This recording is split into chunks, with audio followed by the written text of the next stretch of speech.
अस्सलाम वालेकुम नाज़रीन, हॉटशी प्रोग्राम में भली कार मैं तवंजी मेज़बान सबीन मेमन। नाज़रीन, हॉटशी प्रोग्राम में ॻाल्हि कंदासीं चूंडुनि खां पोइ हुकूमत साज़ी वारी जेका मुशावरत आहे, जंहिंमें पीपल्स पार्टी ऐं नून लीग जी राब्ता कमेटियुनि जा 5 खां वधीक दौर थिया ऐं हुकूमत साज़ी जे हवाले सां फ़ैसिलो जेको ॿुॾतड़ जो शिकार हो, फाइनली हिन वक़्तु पीपल्स पार्टी ऐं नून लीग में हुकूमत साज़ी जे हवाले सां मामला तक़रीबन तय थी चुका आहिनि, जंहिंमें पीपल्स पार्टी आइनी उहिदा जॾहिं त वज़ारत उज़मा जी जेका कुर्सी आहे उहा नून लीग जे हिसे में आई आहे। शहबाज शरीफ़ मुल्क जो वज़ीर आज़म थींदो। इन समूरी सियासी सूरत हाल पीपल्स पार्टी ऐं नून लीग जो जेको हुकूमत साज़ी जे हवाले सां इतिहाद आहे, इन ते केतिरियूं ई जमातूं केतिरा ई तफ़ुज़ात जो इज़हार पिणु करे रहियूं आहिनि। गुज़िरियल जेकॾहिं PDM जी हुकूमत 16 महीननि जो ॾिसिजे त उन में केतिरियूं ई सियासी पार्टियूं गॾियल हुयूं इन इतिहाद में, पर हिन वक़्तु जेका सूरत हाल आहे चूंडुनि खां पोइ, जंहिंमें पीपल्स पार्टी ऐं नून लीग जी गॾियल हुकूमत ठहंदी ऐं नून लीग खे तमामु घणा चैलेंजिस हूंदा। पीपल्स पार्टी जो चवणु आहे, बिलावल भुट्टो ज़रदारी जो मौक़िफ़ आहे त पीपल्स पार्टी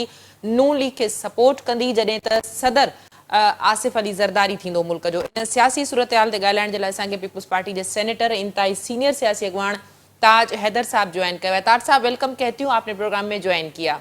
शुक्रिया शुक्रिया। ताज साहब, राब्ता कमेटी के 5 जो दौर हुए, फाइनल नहीं हो पा रही थी, हतमी नहीं हो पा रहे थे तय मामला। क्या मामला तय हुए नून लीग और पीपल्स पार्टी के दरमियान? क्या ये तय है कि अब वजीर आजम शहबाज शरीफ होंगे और मुल्क के सदर साबिक सदर जरदारी साहब होंगे? जी हाँ, ये तय हो चुका है और इसका ऐलान भी हो चुका है जी, दोनों जमातों की तरफ से। ताज साहब, बाकी जो मामलात हैं, आईनी ओहदों की डिमांड थी, क्योंकि काफी डेडलॉक रहा। बिलावल भुट्टो जरदारी ने कहा कि ये डेडलॉक गैर संजीदगी है और पीपल्स पार्टी अपने मौक़िफ़ पर डटी रहेगी, आगे से मौक़िफ़ को तब्दील होना है। तो किस बात पे डेडलॉक था, क्या चीजें थी, पीपल्स पार्टी का क्या मौक़िफ़ था? मजीद जो आईनी ओहदे हैं या दूसरे सूबों की जो गवर्नरशिप है, वजारतें, उस हवाले से क्या मामला तय पाए? नहीं, वो ओहदों पे कोई इख्तलाफ नहीं था जी, और बड़ी सीधी सीधी बात की गई थी। यहाँ तक कहा गया था कि बिलावल भुट्टो वजीर आजम बन जाएं।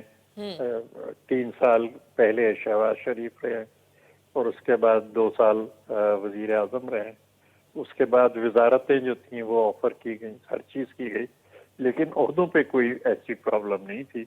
जैसा कि छठे के जलसे में बड़ी वजाहत से चेयरमैन बिलावल ने बताया है जी, कि हमें वजारतें नहीं चाहिए, हमें मंसूबे चाहिए कि वो मंसूबे हों कि जिसमें लोगों को रोजगार मिले, लोगों की भलाई हो, ये गुर्बत कमी हो। और उन मंसूबों में बहुत से अहम मंसूबे हैं, जैसे थर रेलवे का मंसूबा है कि जिससे थर का कोयला जो है वो मुल्क की मुख्तलिफ प्लांट्स में पहुंचेगा, जिससे कि वो बरामद हो सकेगा। या सी पैक का जो पख्तूनख्वा और बलूचिस्तान से रास्ता है, वो उस मोटरवे की तामीर है। या वो पाक ईरान गैस पाइपलाइन की तामीर है कि जिससे जो हमारी गैस की ज़रूरियात हैं वो पूरी होंगी। तो ये तमाम चीज़ें थीं। या जो सैलाब ज़दगान के लिए घर हम बना रहे हैं, इनको बलूचिस्तान के अंदर और जो जनूबी पंजाब है, सराइकी इलाका, जी, उसके अंदर जो तबाही आई है, इंफ्रास्ट्रक्चर तबाह हुआ है, उसको बनाना। या जो हमारा वो प्रोग्राम है कि हर डिस्ट्रिक्ट में और हर इंडस्ट्रियल एरिया में सोलर पार्क बनाए जाएंगे। इनके लिए जो हुकूमत के वसाइल जो हैं वो इस्तेमाल किए जाएं ताकि लोगों को रोजगार मिले, कुछ गुर्बत दूर हो मुल्क से और कुछ हमारी बरामदात हो। ताज साहब, पीपल्स पार्टी का वफाक में क्या रोल होगा? सपोर्टिव होगी नून लीग की? ट्रेजरी बेंचेस पे पीपल्स पार्टी बैठेगी? जी, हम ट्रेजरी बेंच पे होंगे और हम वोट उनको देंगे, लेकिन पार्लियामेंट को हम इस्तेमाल करेंगे जो अवामी मसाइल हैं उनको उजागर करने के लिए। और हम अवामी मसाइल उजागर ही नहीं कर रहे, बल्कि हम उनके जो काबिल अमल हल हैं वो भी हम सामने रख रहे हैं कि जनाब इस तरीके से इस मसले को हल किया जाए। क्योंकि जब तक कि हुकूमत आगे नहीं बढ़ेगी और खुद से कोई सरमायाकारी नहीं करेगी, उस वक्त तक ना तो निजी शोबा आगे आएगा, ना ही कोई बाहर का सरमायाकार आगे आएगा। जो थर के मंसूबे की कामयाबी है वो ये है कि 54% सरमाया खुद हुकूमत सिंध ने लगाया, उसके बाद निजी शोबे आया और अब वो बाहर के सरमायाकारों की जो है وہ باقاعدہ ایک لائن لگی ہوئی ہے. یا یہ جو دوسرے ہمارے عوام دوست منصوبے ہیں ان کے اندر اگر یہ ہماری اسٹیل مل ہے, پی آئی اے ہے, یہ ہے جن کی کہ نجکاری کرنا چاہتے ہیں, ہم کہتے ہیں کہ نہیں, ان کو پبلک پرائیویٹ پارٹنرشپ پہ ان کو بھی ٹھیک کیا جا سکتا ہے, اور پبلک پرائیویٹ پارٹنرشپ پہ ملک میں نئے منصوبے بھی جو ہیں وہ لگائے جا سکتے ہیں. نجکاری سے جو کی تھی ملک میں 90 چلتے ہوئے منصوبے جو تھے وہ ختم ہو گئے, بند ہو گئے. ہم نئے منصوبے پبلک پرائیویٹ پارٹنرشپ پہ لگانا چاہتے ہیں, اور جس کی شرط یہ ہوگی کہ حکومت اپنا سرمایہ پہلے لگائے. ٹھیک. طاہر صاحب, پیپلز پارٹی اور نون لیگ جو ہے وہ حکومت کا حصہ بنیں گے, پیپلز پارٹی کا سپورٹیو رول ہوگا. نون لیگ کے سینیٹر عرفان صدیقی کہتے ہیں کہ منشور میں, پالیسیز میں بہت بڑا ڈیفرنس ہے. نون لیگ کے سینیٹر عرفان صدیقی کا کہنا ہے کہ ہم نجکاری کی بات کرتے ہیں, پیپلز پارٹی نجکاری کے خلاف ہے. منشور پر اگر ہم چلیں گے تو اختلافات ہوں گے. تو ظاہر ہے کہ پیپلز پارٹی اور نون لیگ کا منشور الگ ہے, پالیسی الگ ہے. تو کس طرح اکٹھے جو ہے وہ 5 سال پورے کیے جا سکتے ہیں؟ کس طرح پیپلز پارٹی نون لیگ کو سپورٹ کرتی رہے گی ان کی پالیسیز پہ؟ سبین دیکھو, اگر ساتھ بیٹھیں گے اور ایک بات کریں گے, چاہے سے اختلاف ہو, لیکن اس اختلاف سے ہی کوئی اتفاق رائے کی صورتحال نکلے گی. اور ہم نے جب بھی لوگوں کو ساتھ بٹھایا ہے تو کوئی نہ کوئی رستہ اچھا نکل آیا ہے. شاید نہ ان کی بات پوری ہوئی ہے نہ ہماری ہوئی ہے, لیکن کوئی اچھا رشتہ جو ہے وہ ہمیشہ نکلا ہے. 18ویں ترمیم ہم نے اسی طریقے سے پاس کی تھی, این ایف سی ہم اسی طریقے سے لائے تھے, دہشت گردی کا مقابلہ ہم نے اسی طریقے سے کیا تھا. تو یہ تمام چیزیں جو ہیں یہ طے ہو سکتی ہیں اگر ساتھ بیٹھے. لیکن پہلی ضرورت یہ تھی کہ ملک میں کوئی حکومت ہو, اور اس کے لیے ہم نے بالکل غیر مشروط ان کو آفر کی کہ جی ہمارے ووٹ کم ہیں, آپ کے زیادہ ہیں, تو وزیر اعظم آپ کا ہو اور آپ حکومت بنائیں اپنی. اور دوسرے یہ کہ وہ جس پارٹی کو بھی ساتھ لینا چاہتے ہیں ساتھ لیں. وہ ہمارا فوکس جو ہے وہ ملک سے غربت مٹانے پہ رہے گا کہ غربت کو کم کیا جائے, مہنگائی کو کم کیا جائے, ملک میں روزگار پیدا کیا جائے. طاہر صاحب, عرفان صدیقی صاحب کا یہ بھی کہنا ہے کہ باقی جماعتیں ان اختلافات کا فائدہ اٹھا کر اسمبلیاں تحلیل کر سکتی ہیں. جو فارمولہ تھا 2 سال 2.5 سال یا 3 سال 2 سال, اس کے برعکس جو مولانا صاحب کا شدید ری ایکشن ہے, جو دوسری پارٹیاں احتجاج کر رہی ہیں, آپ نہیں سمجھتے کہ نون لیگ اور پیپلز پارٹی کے لیے یہ جو اتحاد ہے وہ بڑا جو ہے نازک اتحاد ہوگا, جس میں پیپلز پارٹی کو ہر صورت نون لیگ کو سپورٹ کرنا ہی پڑے گا, ورنہ تو پھر ری الیکشن کی باتیں ہو رہی ہیں. مولانا صاحب نے کہا کہ خدا کرے کہ پارلیمنٹ چلے ہی نہ, تو اس طرح کے معاملات بھی تو ہیں. اب مولانا اگر ایسی بد دعائیں دیتے ہیں تو ٹھیک ہے, شاید اللہ ان کی سن لے, لیکن اللہ ہمارا بھی ہے, اور اللہ نے یہ کہا ہے کہ بھئی عمل کرو تب ہم دعائیں سنیں گے. بے عمل لوگوں کی دعائیں نہیں سنی جاتی. تو ایک تعاون, ایک نیک نیتی اور ایک آپس میں مشورہ, یہ اگر کریں گے تو انشاءاللہ اسمبلیاں اپنی مدت پوری کریں گی. طاہر صاحب یہ کہیے گا کہ ایم کیو ایم اور نون لیگ کا اتحاد, ایم کیو ایم ظاہر ہے کہ سندھ میں پیپلز پارٹی کی حکومت ہوگی, اور ایم کیو ایم کی جو شمولیت ہوگی نون لیگ کے ساتھ, یا جو اتحاد ہوگا سندھ میں حکومت سازی کے حوالے سے, یا 18ویں ترمیم میں ترامیم کرنے کے حوالے سے, کوٹا سسٹم کے حوالے سے, جو تحفظات ایم کیو ایم کو رہے ہیں, جن سے سندھ کے لوگوں کو اختلاف ہیں, خود پیپلز پارٹی کو اختلافات ہیں. مراد شاہ صاحب نے بڑی سخت قسم کی سٹیٹمنٹ دی تھی کہ اگر ایم کیو ایم کا یہی ایٹیٹیوڈ رہا, ان کا رویہ یہی رہا, تو پھر ناممکن ہے کچھ بھی ہونا. اگر نون لیگ کی اتحادی ایم کیو ایم ہے تو سندھ میں تو پھر ظاہر ایم کیو ایم نون لیگ سے وہ اسٹیک مانگے گی. کیا کہیں گے اس حوالے سے؟ نہیں, وہ جو صوبائی حکومت کے پاس ہے وہ تو نہیں مانگا جا سکتا. بلدیاتی قانون میں ترامیم ان کا مطالبہ ہے. 18ویں جی بلدیاتی قوانین میں ترامیم جو ہے وہ سندھ کی اسمبلی کرے گی, وہ مرکزی اسمبلی تو نہیں کرے گی. ہم بھی یہ مطالبہ کر سکتے ہیں کہ پنجاب کے اندر آئین کے مطابق انتخابات کرائے جائیں بلدیاتی, اور یہ ایک جائز مطالبہ ہوگا کہ بھئی آپ اپنا قانون بنائیں پنجاب اسمبلی کے اندر, اور یہ جو طریقہ ہے کہ آپ نے اتنے سال گزر گئے انتخابات ہی نہیں ہوئے, یہ طریقہ جو ہے یہ ختم کیا جائے. لیکن سندھ کے اندر جو بلدیاتی قانون ہے وہ سندھ کی اسمبلی بنائے گی اور اس کے تحت انتخابات ہو چکے ہیں اور اللہ نے اس میں ہمیں کامیاب کیا. طاہر صاحب، اب جو آنے والی حکومت ہے، آپ سمجھتے ہیں کہ اس کو معاشی حوالے سے بڑے چیلنجز ہیں جس میں نون لیگ کے وزیر اعظم کا مرکزی کردار ہوگا، لیکن بیک فٹ پہ پیپلز پارٹی بھی کھڑی ہے. معاشی حوالے سے ایسی پالیسیز پیپلز پارٹی نون لیگ کے ساتھ بنا سکیں گی کہ عوام کو ریلیف مل سکے، اس منشور پہ عمل ہو سکے جس کا بلاول بھٹو زرداری اپنی جو ہے کیمپین میں بار بار عوام سے ذکر کر چکے؟ دیکھو سبین، ہم نے جو 10 نکات دیے ہیں اس میں یہ بھی بتا دیا ہے کہ وسائل کہاں سے آئیں گے، اور ہم نے یہ نہیں کہا ہے کہ ہم کوئی آئی ایم ایف سے قرضے لیں گے یا کہا. ان 10 نکات کا انحصار قرضوں پہ نہیں ہے، بلکہ جو ہمارے پاس وسائل موجود ہیں جی. اور جو غلط جگہ خرچ ہو رہے ہیں، یعنی جیسے 17 وزارتیں آپ نے بنا دی مرکز کے اندر ایکسٹرا، اور ان پہ کوئی 350 ارب آپ خرچ کر رہے ہیں، وہ نہ کریں. یا یہ 1500 ارب جو وہ دیے جا رہے ہیں سبسڈی کے اندر جو اشرافیہ کی جیب میں جا رہے ہیں، وہ آپ سوشل سیکٹرز پہ، تعلیم پہ، غریبوں کے مکانات پہ، ملک کو سولر انرجی دینے پہ، ان پہ لگائیں. اچھا، یہ ساری وہ چیزیں ہیں کہ جن سے غریبوں کو فائدہ ہوتا ہے، اور یہ ایک ایماندارانہ بات ہے کہ ہاں جس کو سبسڈی دینی ہے اس کو ڈائریکٹ آپ سبسڈی دیں، بجائے اس کے کہ کوئی رستے میں بیچ والا بیٹھا ہو. جیسے BISP پروگرام ہے، وہ سیدھا کہ جو جس کو پیسے ملنے ہیں وہ بینک میں جاتا ہے اور وہ پیسے اپنے نکال لیتا ہے، بیچ میں کوئی آدمی نہیں ہوتا. یا جو ہمارا یہ مکان بنانے کا پروگرام سندھ میں چل رہا ہے، وہ اس میں کوئی ٹھیکیدار یا کوئی سرکاری افسر بیچ میں نہیں ہے.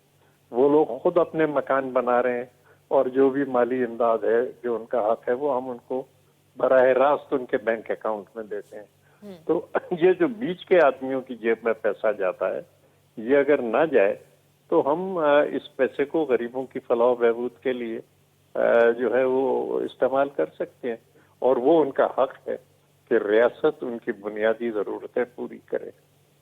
ٹھیک. طاہر صاحب، سندھ میں وزارت اعلیٰ کے حوالے سے پیپلز پارٹی کا مضبوط امیدوار مراد علی شاہ صاحب ہوں گے، یا پیپلز پارٹی مزید ناموں پہ غور کر رہی ہے؟ دیکھیے، میں اس میں نہیں ہوں کہ کس کو بنایا جائے، اور اگر آپ میرا ووٹ لیں گے جی تو میرا تو مراد بھائی کے ساتھ بڑا اچھا تجربہ ہے، بہت ہائیلی کوالیفائڈ انجینئر ہے، سولوشنز لاتے ہیں. دوسرے بھی بڑے باصلاحیت ہیں، جی کوئی ایسی بات نہیں ہے کہ. اور سندھ پہ اللہ کی برکت یہ ہے کہ 4 یا 5 ایسے لوگ ہیں کہ جو اپنے بڑی اچھی طرح چلا سکتے ہیں یہ. لیکن اب آپ یہ کہہ لیں کہ میری اور عبداللہ شاہ صاحب کی مرحوم کی محبت تھی، ان کی کابینہ میں تھا، اور مراد صاحب کے ساتھ بھی بڑا تعاون رہا ہے میرا. تو یہ میری ایک ذاتی رائے ہو سکتی ہے، پارٹی جو بھی فیصلہ کرے. ٹھیک. چلیں، ایک ذاتی رائے مریم نواز کے حوالے سے بھی اگر آپ بتا سکیں. پنجاب میں پہلی بار جو ہے وزارت اعلیٰ کا جو عہدہ ہے وہ مریم نواز صاحبہ سنبھالیں گی. بڑا انہوں نے اس حوالے سے ویژن قائم کیا ہے، ویژن دیا ہے اپنا کہ 5 سال کام کرنے کے لیے بہت کم ہے، لیکن وہ ریکارڈ کام کریں گی. کیا کہیں گے آپ؟ نہیں سبین، مجھے بڑی خوشی اور حیرت ہوئی جی کہ جو وزیر اعلیٰ پنجاب مریم صاحبہ نے بات کہی ہے، جی اور ان میں سے بیشتر باتیں وہ ہیں کہ جو ہم سندھ میں کر رہے ہیں. یعنی تعلیم کے شعبے میں انہوں نے پرائیویٹ پبلک پارٹنرشپ جو ہے وہ کیا کہ جی ہم 48,000 اسکول جو ہیں وہ اس طریقے سے چلائیں گے. ہم ذرا اور بڑھا لیتے ہیں اسے کہ ہم نہ صرف پرائیویٹ پبلک پارٹنرشپ کریں گے بلکہ کمیونٹی کو بھی اس کے اندر تعلیمی شعبے کے اندر انوالو کریں گے.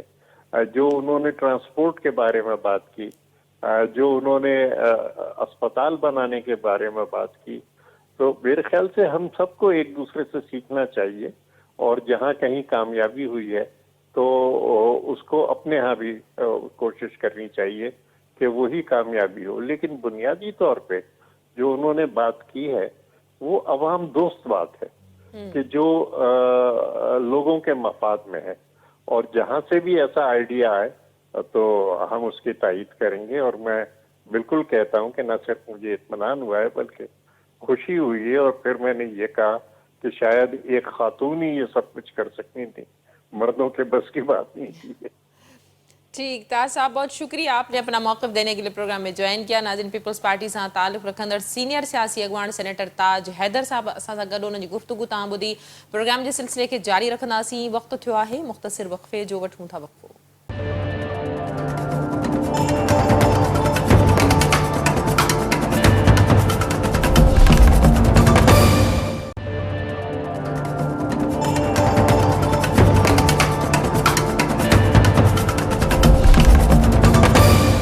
वेलकम बैक नाज़रीन, प्रोग्राम जे सिलसिले खे अॻिते वधाईंदासीं। इन ई हुकूमती जोड़ जग जे हवाले सां जेका सूरत हाल आहे हुन ते ॻाल्हाइण जे लाइ सीनियर सहाफ़ी ऐं तर्ज़ निगार रज़ाक खटी जॉइन कयो आहे। भलीका रज़ाक, तव्हां प्रोग्राम में जॉइन कयो। रज़ाक, छा चवंदो आख़िरकार केतिरा ई जेको आहे सो मुज़ाकराती कमेटी जा दौर थिया ऐं पीपल्स पार्टी ऐं नून लीग में हुकूमत साज़ी जे हवाले सां फाइनल जेके मामला आहिनि, मरहल आहिनि, उहे तय थी चुका आहिनि। वज़ीर आज़म शहबाज शरीफ़ थींदो ऐं सदर अॻूणो सदर आसिफ अली ज़रदारी थींदो। कीअं था ॾिसो ईंदड़ हुकूमत जो जेको पीपल्स पार्टी ऐं नून लीग जो गॾियल हिकिड़ो सेटअप हूंदो?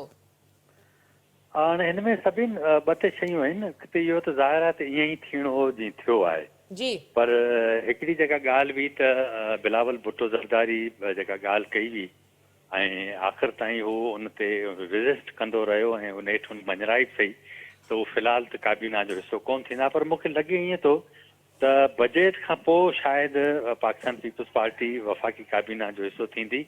उनजो सबबु इहो आहे त ज़ाहिर आहे त जॾहिं तव्हां वफ़ाक़ी गवर्नमेंट में सरकारी बेंचनि ते बि वेंदो ऐं जिन माण्हुनि खां वोट तव्हां वठी आया आहियो, जेकॾहिं उन्हनि खे उन्हनि जा कम तव्हां नथा कराए सघो, उन्हनि खे नौकरियुनि वग़ैरह जो इशू आहे, रोज़गार जा इशू आहिनि, उहे हल नथा थियनि, या जेके वॾा पॉलिसीज़ इशूज़ आहिनि जिन में माण्हुनि जी रोज़गार जा इशू आहिनि, उहे जेकॾहिं हल नथा थियनि त पाकिस्तान पीपल्स पार्टी ते प्रेशर वधंदो।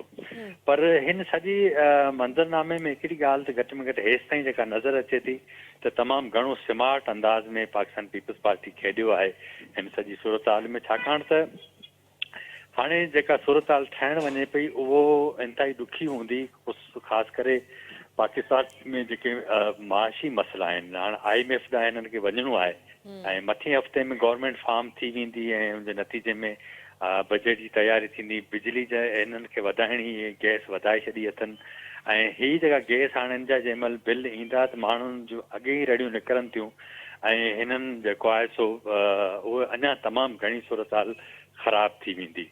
सो इहो सॼो जेको प्रेशर आहे उहो पाकिस्तान मुस्लिम लीग नून ते किरंदो। मुमकिन आहे त जून में को इन क़िस्म जो को रिलीफ हुकूमत ॾियण जी कोशिशि कंदी। हाणे केतिरो ॾेई सघे थी, छाकाणि त IMF जा शर्त तमामु घणा सख़्तु आहिनि।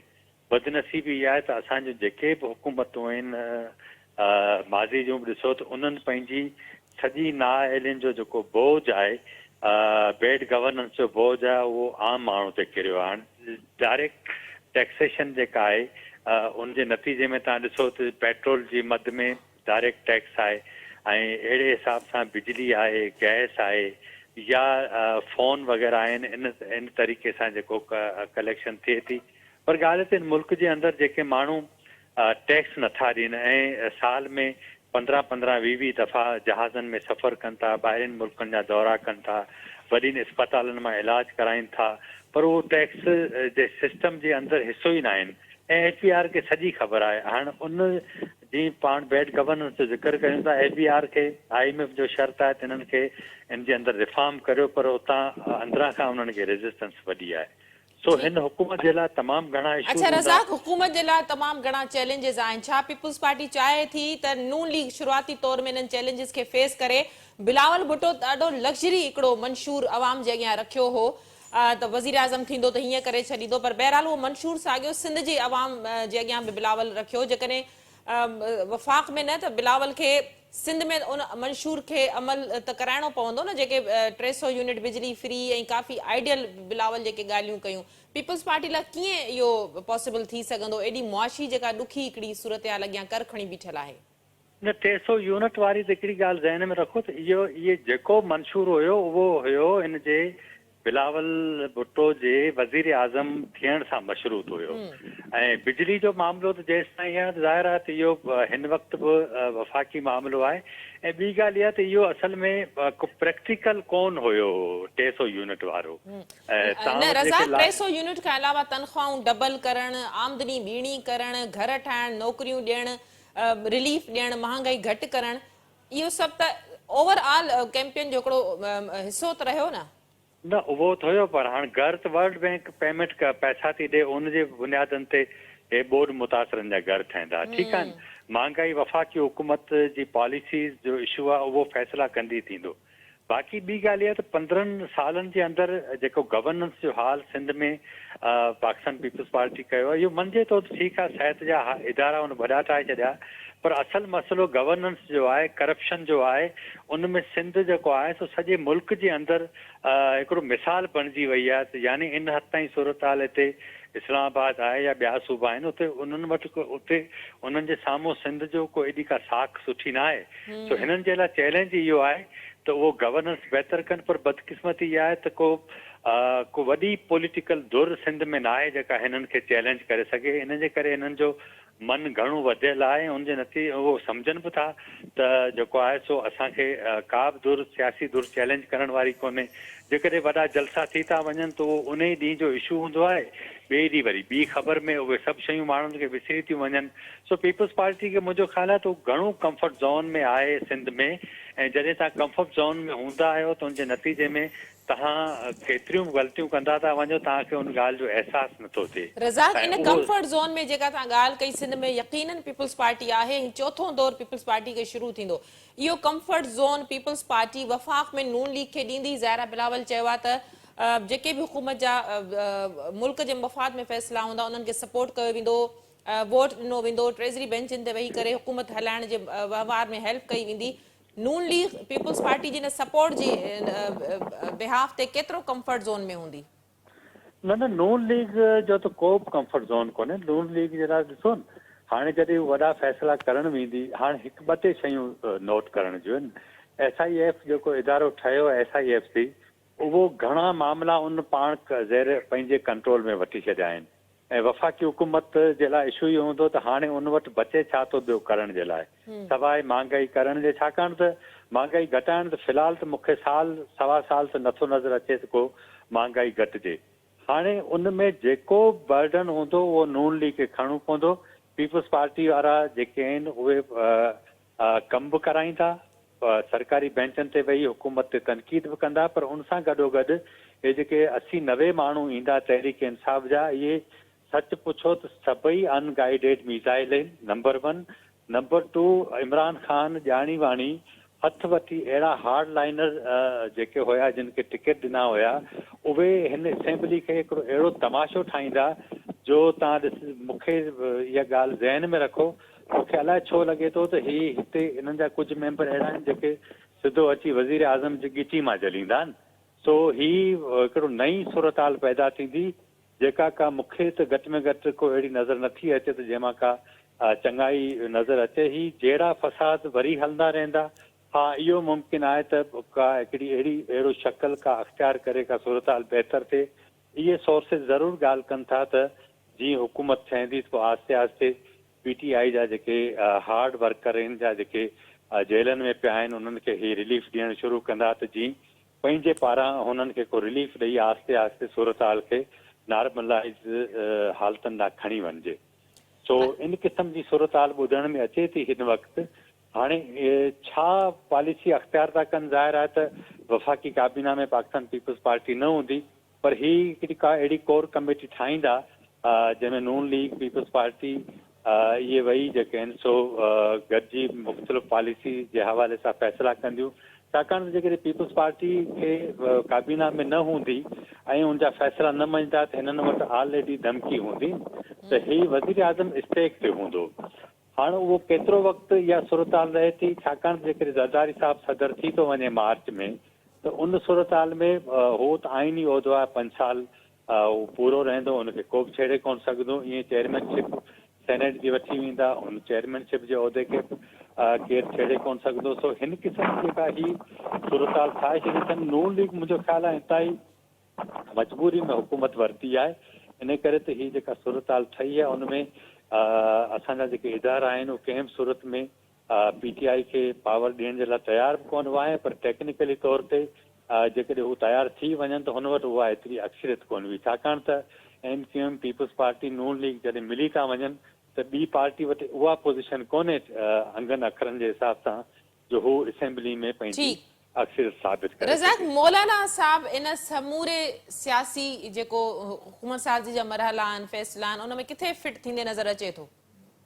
मौलाना साहब, मुंहिंजो ख़्याल आहे त मौलाना साहब जो फ़िलहाल सूरत हाल नज़र कोन थी अचे, इन करे त उहा हुन जेको उथंदे ॿ टे ॻाल्हियूं कयूं हुयूं ऐं उहो मुंहिंजो ख़्याल आहे त घणो जज़्बाती थी वियो। उनजो सबबु इहो त हिकु त उन्हनि खे जे पुटनि खे जेको आहे सो इलेक्शन में सीट कोन मिली।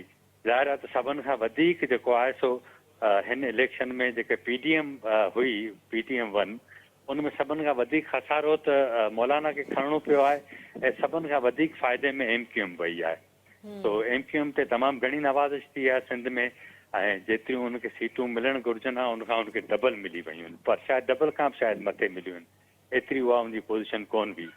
सो ज़ाहिर आहे हिन सॼे मुंहिंजो ख़्यालु इहो आहे त हिन जेको हाणे जेको वफ़ाक़ी कैबिनेट ठहंदी उन मां सभिनि खां वॾी बेनिफिशरी MQM हूंदी ऐं उहो जेको महांगाई वारो लांताणो आहे उनखां बचियल हूंदी, पंहिंजा कमकार बि कराईंदी ऐं सॼो बोझ जेको आहे उहो नून लीग जे मथां हूंदो। ऐं इहो वॾो चैलेंज इहो आहे त नून लीग पंहिंजी सियासत पंजाब में बचाए थी वञे या न, इहो वॾो सवाल आहे ऐं इहो ई सबबु आहे त पाकिस्तान पीपल्स पार्टी हिन हुकूमत जो हिसो कोन्हे थी त जीअं ईंदड़ 5 सालनि खां पोइ बिलावल भुट्टो कंहिं सुठी पोज़ीशन में अचे ऐं मुल्क जो वज़ीर आज़म थिए। रज़ाक, आख़िरी सवाल, पंजाब में वॾी वज़ारत मरियम नवाज़ संभालींदी? इहो पहिरियों भेरो हूंदो जो पंजाब में या सूबनि में वॾी वज़ारत जे उहिदे ते का औरत जेको आहे सो इहो उहिदो संभाले ऐं कमु करे। इन हवाले सां छा नवाज़ शरीफ़ मरियम जे पोयां उनखे सपोर्ट कंदो रहंदो ऐं इन हवाले सां मरियम नवाज़ ॾाढो विलिंग आहे त पंजाब में ख़िदमत जा नवां रिकॉर्ड क़ाइमु कया वेंदा, कहिड़ो वियन खणी हली सघे थी मरियम? सभिनि तारीख़ जो इनखे इंतकाम चइजे या सबक़ चइजे त इहो ई नवाज़ शरीफ़ हो जंहिं जॾहिं IGI ठही त बीबी जे हवाले सां हिननि जेके फतवाऊं ॾियारियूं हुयूं त जेको औरत खे वोट कंदो उनजो निकाह टुटी वेंदो, औरत त इहे सभु शयूं हुयूं। अॼु असां ई पंहिंजी अखियुनि सां इहा ॾिठो आहे त उनजी ई धीउ जेको आहे सो पंजाब जी तारीख़ जी पहिरीं वज़ीर आला थींदी। असीं ज़ाहिर आहे इन जो इस्तक़बाल करियूं था त सुठी मूव आहे ऐं इहो हुजणु घुरिजे।